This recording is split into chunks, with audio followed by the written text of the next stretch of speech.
అంటే ఈ సర్వ సృష్టికి ఇది ఆకారం అన్నమాట. ఈ సర్వ సృష్టిలో దేవాది దేవుడైన సర్వ సృష్టిలో ఈ మానవులకందరికీ ఎందుకు పుట్టించాడంటే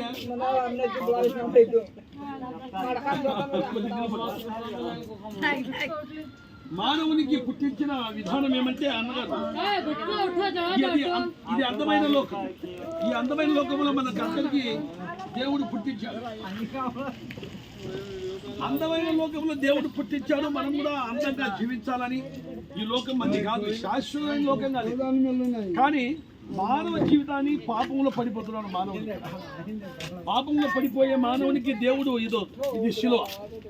యేసుక్రీస్తు ప్రభు పరలోకం నుండి ఈ భూమి మీదకి వచ్చి ఆయన మానవుడుగా, సామాన్యమైన మానవుడుగా, ఒక సృష్టికరమైన దేవుడు మన కొరకే ఆయన వచ్చాడు, మానవ రూపం ఎత్తాడు. కానీ ఒక పాపం చేయలేదు ఆయన.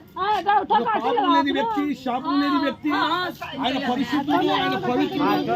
అటువంటి గొప్ప దేవుడు ఆయన. ఆ గొప్ప దేవునికి మనము ఏమి ఇవ్వగలము చెప్పండి? ఏమన్నా ఇవ్వగలము? చెల్లెమ్మ ఒక మాట బాగిన మీరు. ఎందుకంటే యేసు రక్తము ప్రతి పాపం నుండి మనల్ని పవిత్రం చేస్తుంది. మరి మానవుడు చేసే సర్వ పాపానికి యేసుక్రీస్తు బలి అయిపోయాడు. యేసుక్రీస్తు బలి కావడానికి కారణం ఏదంటే ఒకటి మూల కారణం, మనము పాపం చేసి మనకి తిరిగి లేవలేము. సమాధిలో నుండి ఆయన చనిపోయి తిరిగి లేచాడు. మరి ఈ అందమైన ప్రపంచం కావాలా, ఈ పాప ప్రపంచం కావాలంటే ఏది కోరుకుంటారు చెప్పండి మీరు?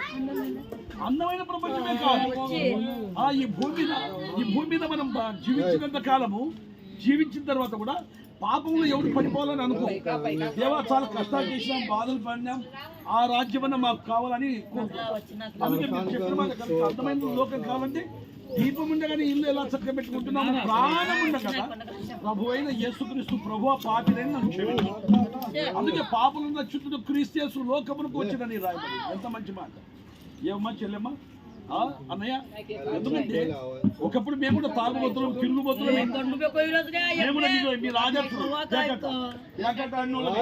ఇదో అష్టాచమ్మ, ఇదో పులిగీతం, ఇవన్నీ ఆటలాంటి వాళ్ళం మేము కూడా.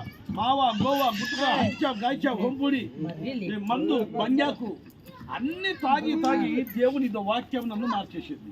ఆ దేవుడు మార్చేశాడు అంతే. నా భార్య మార్చలేదు, నా కులం మార్చలేదు, నా తల్లిదండ్రులు మార్చలేదు, కానీ ఈ వాక్యం నన్ను మార్చేసింది. దేవుడు వాక్యమై ఉన్నాడు.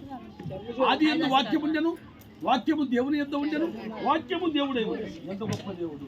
మీకోసం ప్రయాసంతో ఎక్కడ ఎంత దూరం నుంచి 300 రూపాయలు దానికి డీజిల్ వేసుకొని బండి తీసుకొని వస్తుంటే 20 కిలోమీటర్ల నుంచి వస్తాం.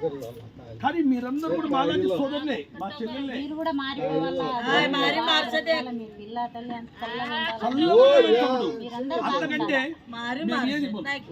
అంతకంటే మేము ఏదో ఆశించి రావడం లేదు. ఏమి మీరు దేవుడికి ప్రేరేపణ ఇస్తేనే తీసుకుంటాం తప్ప ఏం మేము అడిగేది ఉండదు, మీకు ఏది బాధ పెట్టేది ఉండదు. మేము వచ్చినప్పుడు మీరందరూ వచ్చి కూర్చొని దేవుడి వాక్యం చాలా అరగంట బాగా విని ఏమ్మా అందరూ రండి చెల్లెమ్మా. ఏమి యేసుక్రీస్తు ప్రభు ఈ లోకానికి రక్షకుడు. ఆయన ఈ అందమైన ప్రపంచం మీకు ఇయ్యాలని ఆ దేవుడు వచ్చారు. అందరి గొప్ప దేవునికి మీరు నమ్ముకోవాలని, ఆ ప్రభును ఆరాధించాలని, మనమందరం కూడా ఆ రాజ్యంలో ఉండాలని మా ఆశ, కోరిక. దేవుడు మిమ్మల్ని మీ కుటుంబాలు దీవించుగా.